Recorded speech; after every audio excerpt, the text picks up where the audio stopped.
Welcome. In this video I am going to show the repotting of this Amur Maple from a 16-gallon nursery stock to a shallow bonsai pot.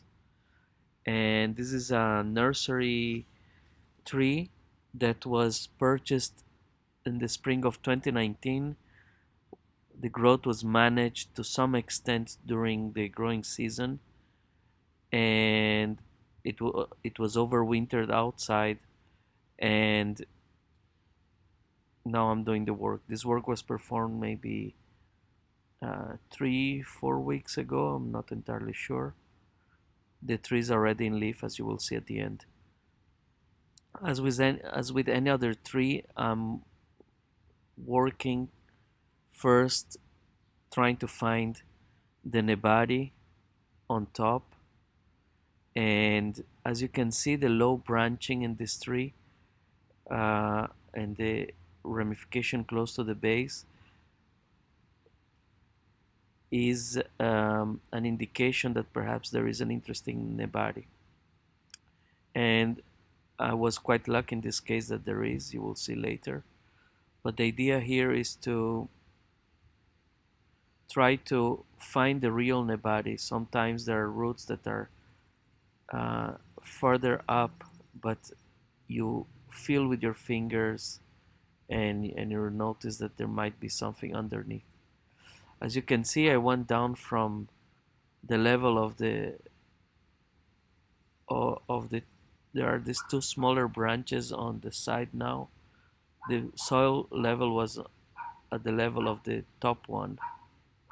You can see where the bark is still wet, and so I'm working myself down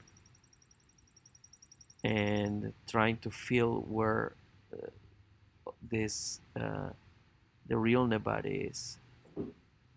It may well be that there isn't one, so you don't just cut roots willy-nilly. You have to first check if there is something indeed underneath. For example, here I cut this large root, but first I checked that there was something below that is part of the real nebari.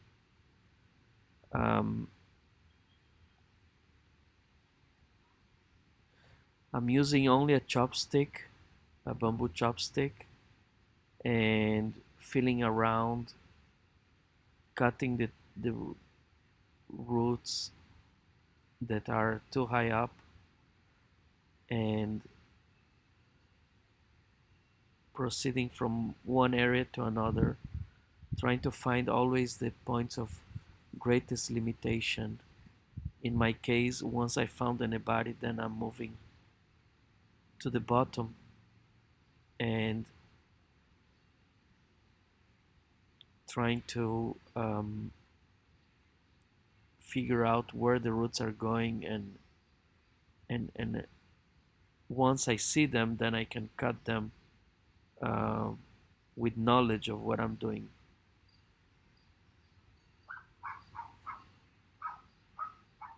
At this point, I figure out where the roots are, and I notice that there is a continuation of the trunk that is too thick for the aesthetics that I'm looking for, and so I'm using the reciprocating saw to cut it. This is the result after the reciprocating saw. There is plenty of roots here for the tree to survive, and now I can further work on the aesthetic aspects of creating the nebari. This operation of repotting a tree is the most important operation that you can do in bonsai, and so there is no need to rush. There is no need to be afraid. It's better to be methodical and try to do it right one time to make sure that you get the planting angle right, the size of the root ball that you want to keep right, the pot right, and so on.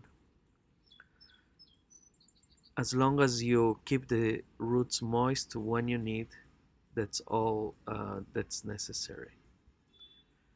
So here I'm still manicuring the trunk line, removing the remains of all the roots that were cut that were above the nebari but below the soil line in the original nursery container.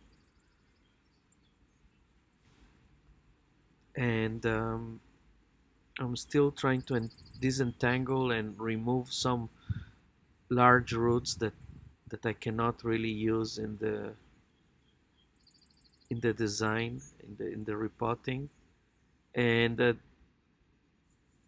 considering the amount of roots, I decide to cut some of this, and this is something that I can make a decision at this point, looking at the amount of roots that I have. Having finished with the top and bottoms of the root mass as points of greatest limitation, now the greatest limitation is the extension sideways to fit in this pot. It is often, people often are afraid of how much root work they can make to on a tree, but in the future it will be even harder. There never is a better day than today to put a tree on a pot where it has to go. Of course, I would not exaggerate on the size of the pot, but this pot seems to be like the perfect match for this size of a tree, considering the size of the nebari. But it needs still to have some root work. You see me folding some of the roots on the right side, and I could have cut them as well. Um, that was probably a mistake I made.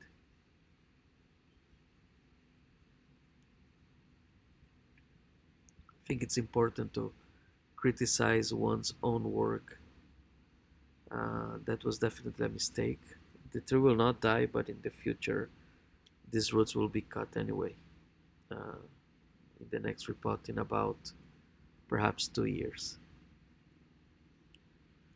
So I am again further cutting roots that prevent the tree from getting into the container. At this point I finished preparing the pot with the galvanized steel wire, 17 gauge. It's important that it is wire for electric fencing, which withstands stronger forces and longer in a bonsai pot. Uh, I place a layer of 311 Shabazai, diatomaceous earth, and pumice, and it's the same mixture that I'm using all over. I'm not using an aeration layer or drainage layer as others know it. And I'm using here some wire staples to hold trees roots down where I where they were moving upwards at points, and chopsticking the the substrate in place.